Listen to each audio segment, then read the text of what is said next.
Wali Kota Makassar, Dani Pomanto, membenarkan Kadis Perhubungan Makassar, Iman Hud, ditahan. Namun enggan menyebut pejabat eselon 2 Pemkot tersebut ditangkap. Dia mempertegas ini bukan pertama kalinya terjadi hal seperti ini. Pada intinya kasus ini, kata dia, mesti jadi pembelajaran. Dani pun mendukung pihak penegak hukum untuk mengusut tuntas kasus penyelewengan honorium di Satpol PP Makassar tersebut. Warahmatullahi wabarakatuh. Syukurlah ila ilaha wa sallallahu alaihi wasallam. Allahumma shalli wa sallim wa barik ala sayyidina Muhammad wa ala ali Muhammad.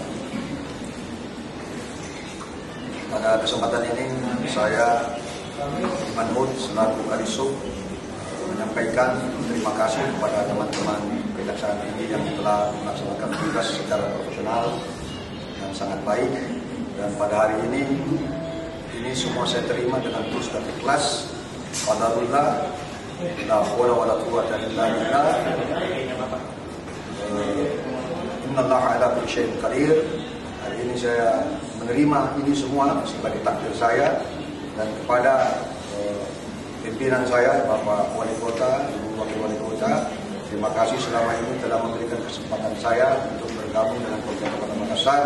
Jika ada hal-hal yang tidak berkenan selama kami bertugas, saya mohon maaf sekali lagi, dan terus kepada istri saya agar bisa diberikan ketabahan dan kekuatan. Saya titip jika ada ucapan selama pemeriksaan yang tidak berkenan kepada teman-teman dan sekali lagi saya mohon maaf. Sekali lagi mereka bekerja secara profesional, jadi ini fairness dan akan dibuktikan di pengadilan. Sekali lagi saya mohon maaf atas kekurangan.